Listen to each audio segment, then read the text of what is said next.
just finished. Leicester City 2, West Ham United, a win for the Foxes, but they have been relegated from the Premier League. Everton have beaten Bournemouth 1-0 at Goodison Park, which sends Leicester City into the Championship. Gonzo, well, let's start with Leicester, I think. What's your reaction? What can you say? It had to. Someone's got to go down, Geo. You know, well, 3 people, funnily enough. I always thought it was going to favour Everton in this, whatever was going to happen anyway. They just had to beat Bournemouth. Looks like they made heavy weather of that, to be perfectly honest with you, winning 1-0. But it just goes to show, you know, what nerves can do on the day. You know, it's got to be tough, though. It's got to be tough. I've seen numerous relegations. I tell you now, it's tough. But you know, they've had a good run though, Leicester, and I know maybe won't be massive consolation for them today, but to win the Premier League and to win the FA Cup, it has been a fast fall because it doesn't seem that long ago, even with Brendan Rodgers in charge, that I think they were up in the top 5 or top 6. And getting towards the end of a season, might have only been a couple of seasons ago. They finished 5th twice. And you thought, I remember there was a very, very recent one, and they were quite near the end. They had a chance of getting 4th. You know, so that's a very quick fall, isn't it? So, yeah, I mean, yeah, you know, tough day for them, no doubt about it. Yeah, we will talk about the game. It's just obviously it's a heavy event. Leicester City getting relegated. I can only echo what you said. They're a well-run club, and for years, I looked at them envious, you know, winning the Premier League and saying, wow, what an occasion that is, winning the FA Cup as well. And, you know, since then we've been in European football, but you look at that point, I was looking at Leicester with their training ground and, you know, with the recruitment. Granted, we are going back years now, but bringing the likes of Kante and Mahrez to the Premier League, you're thinking, how the hell have they found these players? What's going on there? And they were just so well run, and it was easy to be jealous of them a little bit, and that's what I wished for West Ham. And they've gone down, but like you said, they go down with some fantastic memories, winning the Premier League, winning the FA Cup. It's just a reminder, I think. It's just a reminder to us as West Ham fans that anyone can get relegated. This is a team that's done it, won trophies, finished 5th twice under Brendan Rodgers, and just like that, they've gone from like who you'd expect to be in the top 10 this season to getting relegated on the final day. And it's just a reminder that anything can really go wrong. And another one, Geo, as well, to be fair, who, you know, if you look, you know, maybe not the last 2 years, but look back in recent times, you would have said Southampton, very well-run club. So it can happen, absolutely. Let's talk about the game, though. They got off to a perfect start, Leicester City. Obviously, at this point, this would have, you know, as the league table goes throughout the day, this took them outside of allegations with Harvey Barnes scoring and a fantastic goal. And if any West Ham fans were licking their lips, they're definitely licking their lips now. Yeah, but you need Ian Echo to do the bit as well, don't you? But it really was a good goal. I'd sort of really got to scrutinise it to pick anyone. I thought, who was it? Maybe Alan Smith. Maybe you wouldn't know. You went on with Charlie at half time. I think Jamie Redknapp at half time. It's a little bit on Flynn Downs. Well, you know, I think that you've really got to be a little bit pernickety to start picking out people there. It was probably Soufal's man, but it was Soufal's man. But you know, it was just a good goal. I just thought it was. Maybe Kehrer could have got a bit tighter, but it's not like Ian Acho had loads of touches. It was one touch, just really good stuff. It's just sometimes just a good goal, and I thought that was one of them. If that was like match day 20 in the Premier League, I'd be pissed off. But it's not. It's the last game of the season, and we've got a final in 10 days. I expected the players to be half-hearted a little bit, and I think you could see that in our defence, where none of them are quite giving 100%. But it is just really good play by Barnes, good hold up by Iheanacho, and it's a great finish as well from him. Leicester go 1-0 up, but at half-time they went in 1-0 up, and at this point they were staying in the Premier League. But what did you make of our performance in the 45? Well, I thought we looked lively-ish for the first 5, 10, maybe 10's pushing it. First little while, we looked lively-ish.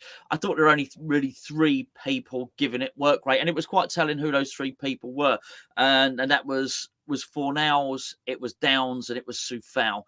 And I think that's quite telling, because you could argue that none of them are guaranteed their place in Prague. And so I thought that felt like they gave everything, you know. Soufal, you'd probably suggest he will play, but he's still, it was not certain, because Kehrer's played, you know, right back in both semi-finals and so on and so forth. aside from that, I thought a lot of the players were playing within themselves.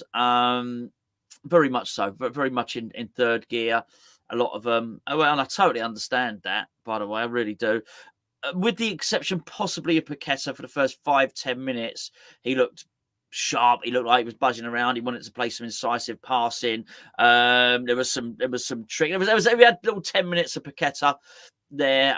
Aside from that, I didn't feel that there was a load of effort to go, and it's not win the game. I'm sure we wanted to win the game, but just put yourself out there. And if anyone was to have any warning, I think it was the Samare studs on Declan Rice. There was your little warning there, as if so. Okay, someone could get injured here today, and maybe that was just a bit, with the exception of the 3 players that I mentioned. Maybe that was enough for those first teamers just to back off a little bit and have a little bit of a training game, maybe. I thought it was poor, unenjoyable, but excusable. I do. I'm not angry. I'm not upset or anything. It's, we've got a final in 10 days' time, and I thought we played like a team that were A, safe, and B, has a final in 10 days' time. And I can allow that. And I think I agree with the work rate from Fornals. I thought Kerr had a good first half. Yeah. Maybe not so much in the second half, but I thought the first half he had a good 45. But there was 1 or 2 players that sloppy. And is it down to work rate? Is it down to relaxing? I don't think it was. I think it was just poor performance. I think Creswell was poor in the first half. I think Antonio was poor in the first half as well. Usually the bits he's good at with his hold-up play, I thought he wasn't very good at it today. And the referee was allowing a bit of a physical game, but I thought their centre-backs were getting the better of, and they were just giving him nudges, and it was just enough to put him off kind of thing. Paqueta had some nice passes and touches, but again, a half decent tackle went in on him, and he sat on the ground thumping the ground again. And it's every game you're having to watch him get done physically, and it's come on, just when you're going to learn. Literally, it's the last game of the season now. When are you going to learn? You're not getting away with stuff. That goes in the Premier League. You're going to have to get on with it. But I wasn't too annoyed. But if we didn't have the final, maybe be a little bit more. But again, we're not really playing for anything. We're playing for money. That's it at the end of the season. And the second half, though, it got a little bit livelier, helped by events at Goodison Park as well. But Leicester did make it 2-0. Another set piece that we've conceded to Gonzo. Yeah, I didn't like that one. As I say, I thought the first goal, was a good goal. I thought the Gerds was decent, actually. For a lot of the game, I thought he displayed some good pace. I thought, I don't think the commentator gave him enough credit for how he sort of dispossessed Iheanacho, actually. So I thought there was some good stuff from a Gerd. I thought even though he was sort of playing it almost looked like there was a lot of times during that game where it looked quite easy for a Gerd. But I don't like the way he could have contested that header, could and should have contested that header a lot better. And I thought it was a bit of a shame, actually, because I'm always sort of looking at him thinking, which Gerd are we getting today? And I thought we were going to have a good one today. Even though he is the type of player, players that play like that can cruise through games, that they can, and sometimes they can come away. It's like sometimes the boxer ain't the glove laid on him, or the cricketer that walks off, in glee and all his gleaming kit and all the rest of it. He's like that. I thought, he might be in that sort of mood today, but actually, I didn't like that. I thought he got out fault for that, and that was desire. That was desire. That was concentration. That was marking. So I didn't like that goal. I can put a lot of things down, like the first goal, and a lot of play I can say it's because of the last game, blah, blah, blah. Conceding from a set piece, I can't really apply that rule to it. You should still be able to defend a set piece regardless of what's at stake.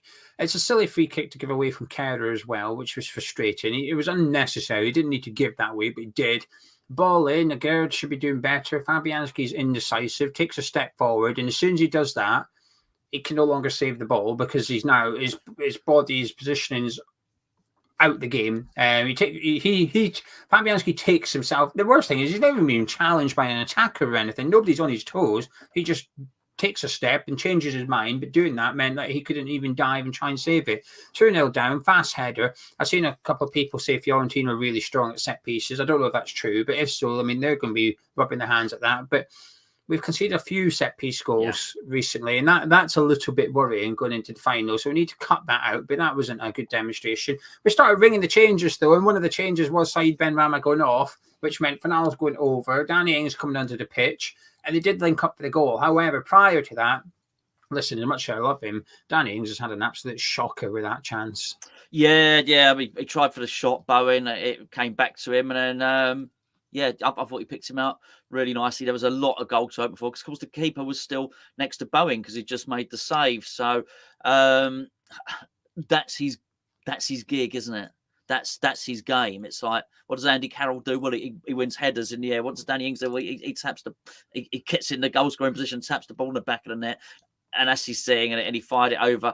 I mean, it sounds. The thing is, because Ings had another chance. Now, don't get me wrong, it wasn't quite as good, but it was from almost as close, a little bit of a tighter angle. But they're the sort of goals that Danny Ings scores. Also, Fornals had another chance as well. Obviously, we'll get to his goal in a second. And this is where, not to be mean, I don't wish to be mean to Leicester at all.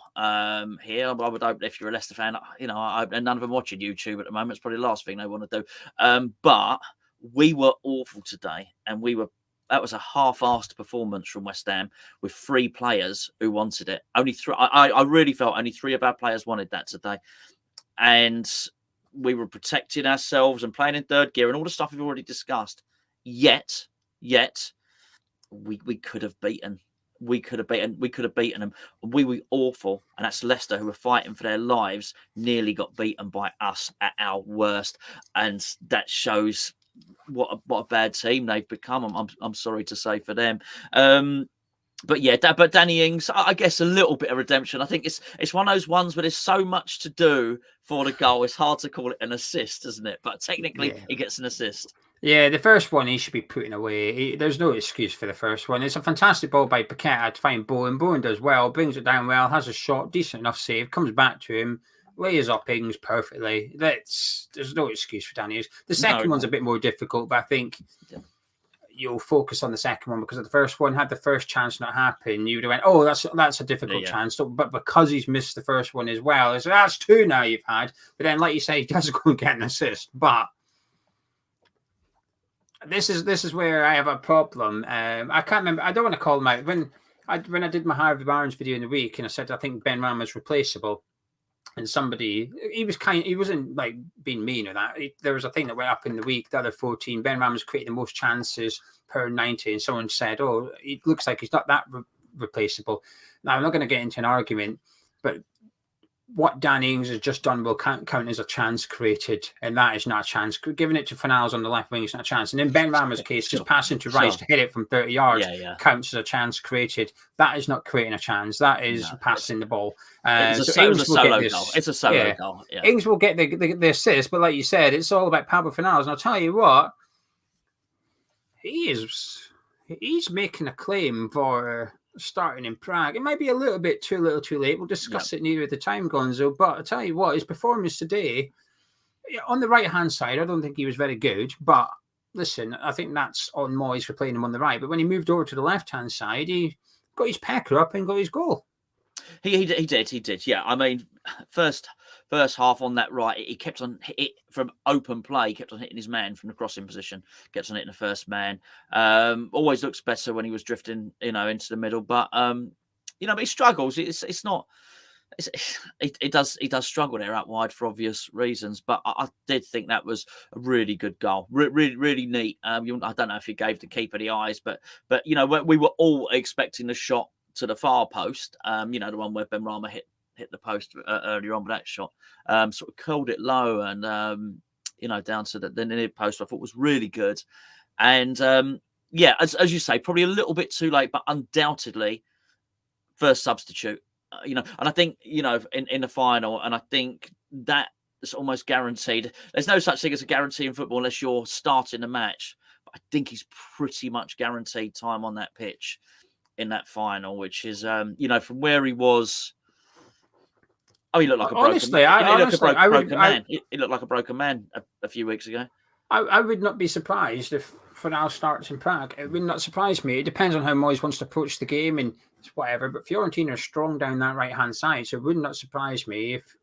But we'll discuss it during we've got 10 days of build-up to the Conference League final. But Fornals did himself no harm whatsoever today, because even if he played well on the right-hand side, in some regards you dismiss it because you say, sorry, mate, you ain't getting giant bone spot. So you can almost like shrug off his poor performance, because he was poor in the first half. But when he went onto the left and looked a bit better, I could be wrong. I'm pretty sure he's got more goals from open play than Ben Rama has this season. And, he's not got anywhere near the minutes and whatever. So he goes over to the left, puts in that performance, gets the goal. And all of a sudden, I think Moyes might be thinking, there you go. There's my Pablo Fornals I had a couple of years ago when he was one of the first names on the team sheet a little bit.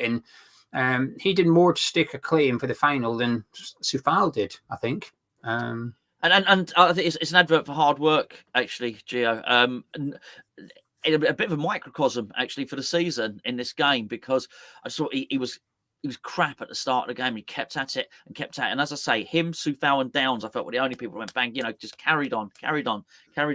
And, it was really reward for hard work. He just kept at it. And just goes to show, it was there.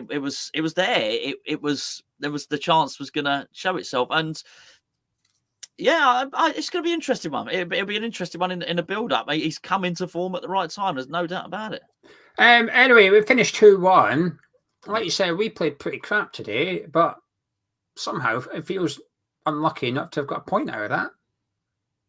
Yeah, it's a funny thing. The old psychology of sport is amazing.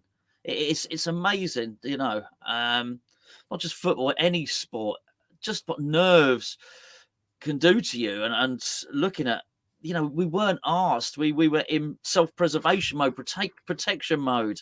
And just the way, the mood in the stadium was changing. And obviously had a couple of sort of false dawns where I think they were looking for some culprit. Everyone's looking for a smoking gun. Who is the one person in the crowd that's pretended that maybe it wasn't just that? Maybe it's just a little bit of confusion or something like that. For whatever reason, that the crowd got whipped up into a frenzy on a couple of occasions, and they thought Bournemouth had scored or whatever the case may be. Obviously, once the stadium knew that Everton had scored, and it always was. Yeah. The news was always going to permeate onto the pitch, whatever was going to happen elsewhere. You really felt the spirit knocked out the same. Not the crowd so much, because they were singing about going to Barnsley and stuff like that. Good on them. You've got to have a bit of gallows humour. And if you're going to be a football fan, there's no doubt about it. But it was a weird one to behold, and I think the psychology of it was a funny one. They were. As well as they played, and there was some nice interchange of passing, and there were times when Maddison was good. But I thought Maddison and Downs had a good battle at times. I thought Maddison and Downs, and then Soufal and Barnes, I thought was a good battle there as well. But despite them playing really well in patches in that game, they still looked like a poor team. And had we have even been remotely on it, or remotely motivated, I think we would have taken them to the cleaners, really. Individual performers, take one or two and take your pick, good or bad. Who would you like to discuss? I'd like to have seen a little bit more incision, actually, from Ben Rama. I thought Paqueta faded. I thought there was, first, I say 5-10 minutes. Well, oh, hello. He's on it here. And then he just disappears. The problem is, I think Paqueta needs energy. Paqueta needs players running, and he needs movement, and he needs a high tempo. Almost, he's better when the game's quite quick paced and he's able to do his 1-2 and get closed down and stuff. But today at times he got it, and you could see him looking around, and nobody was moving. So it was a bit like, the only option I've got is to pass to Flynn Downs. And I think, in a weird way, I think the game was too boring for Paqueta. Maybe. I thought Antonio. I thought he looked fit, but almost out of anyone on the pitch. He thought, I'm not going to contest that physical stuff. But I felt he looked fit and sharp if he'd have needed it. Honestly, it was like Lewis Hamilton in a Formula One car. But I'm just going to pop to Tesco's and get the milk. I'm not going to put my foot down the accelerator. And I thought that's what you got with him there. I did enjoy the Barnes and Soufal battle, I must say. I thought it was a really good individual duel, actually, which I did enjoy throughout the game. But there wasn't a lot to take from West Ham. Meagre pickings, I think. I think Downs didn't impress me much today, again, which is frustrating. He's okay. He's not a bad player. But you said at the very start, the players putting in effort, and I agree with the three you picked out, but they should be the ones putting in effort because they're the three that won't be starting in Prague as it stands. You can argue whether it's Kerr or Soufal right back, but it felt like an addition for Soufal today, a bit of an addition for Downs and Fornals too. But Downs, I thought we missed Souček today. And there's a reason for that. A, if Souček's not on the pitch, would be Downs is. And you look at his positioning at times, it's not that great in possession. He's not that great. And it's difficult because he's getting played in games where there's nothing to play for. It can be tricky to make your stamp on it, especially when you're a defensive midfielder. But I'll tell you what, Maddison was buzzing around today as a defensive midfielder. That should have been an okay game to look half decent in. But Maddison took the piss out of us at times. He was the best player on the pitch as far as I'm concerned, Maddison. He was weaving in and out our team on occasions. And I just thought Downs was a little bit underwhelming. I was wanting to see a bit more from him. I thought, come on, like you've waited all season. You've not had much opportunity. Here's your chance. And last couple of times I've seen him, I've been a bit underwhelmed. And again, today I felt a little bit disappointed by him. Actually, like I said, it doesn't mean he had a bad game, but he just didn't have a good one. And I was expecting a good one from him. I agree with what you said about Antonio. I thought Bowen looked really good when he came on, looked really lively. So that's promising. Hopefully we can take that going forward. I thought Kera looked quite good. And Soufal, again, Gonzo, I'll be honest with you, I was disappointed. Really? I thought, honestly, again, maybe not a bad game, but I thought his crossing was poor. I thought defensively, he was a bit shaky at the end of the day. His direct opponent's going and got a goal today as well. I thought Barnes gave him a little bit of trouble. I think I was hoping to come away today saying Soufal must start in that final. I'm not feeling that right now. I'm actually coming away thinking maybe Kerr deserves a nod. Now I will watch the game back again, but yeah, I was wanting more. I was wanting more from those couple of players. But any final words from yourself and your hammer of the match, if you have? Yeah, it's funny. I think you don't get me wrong. I was expecting more. So I think you're picking out. I thought mostly we were poor, so I'm picking out 3 average performances. And I do think that, the 3 that I picked out, I do think were our best performers, which obviously Fornals, Soufal, and Downs. I thought Downs. I was a bit worried about Downs after the last game. That I thought was better. I thought he did 2 things that he managed to pick up on. So I thought there were 3 really good interceptions and tackles from him. One of them. Well, he did it twice. He won the tackle, came away with the ball, and then drove with the ball and then released it. I thought that's good. I'd be interested to know, but he seemed to pass it forward a lot more. So I very much felt watching Downs. I wondered if he'd been told off, basically, if he was under the instructions, stop passing it sideways, pass it forward. I thought he did that well. I thought it's funny. It's very, we often agree on quite a lot on. It was funny you saying that about Soufal, because I watched that game. I thought he's got it. I thought he's got the right back berth. I really did. So it's funny you saying you're not sure if he's got it or not. But look, these are all interesting things. He probably doesn't deserve for overall performance in the game, Geo, but for coming through and for hard work and then coming through with a really, really skillful goal and then put himself in another good position to score. And for the story and for everything, I'm actually going to give man of the match to Fornals, because he was one of the 3 hard-working players on the pitch and he came away with a goal. So Fornals is going to get it from me. I was trying to find out your passing forward stats for you from Downs, okay. But it's overlapping. He did 66 passes, but how many were forward is underneath, so I can't read it. It ends on a 7, I think, but I don't know if it's 17. It felt more. It felt there were more forward passes, and with zip on them, he seemed to be doing it quicker. I couldn't help but looking at it, thinking, I wonder if he's been told. It felt like he'd been under instruction to do that. It felt different from him.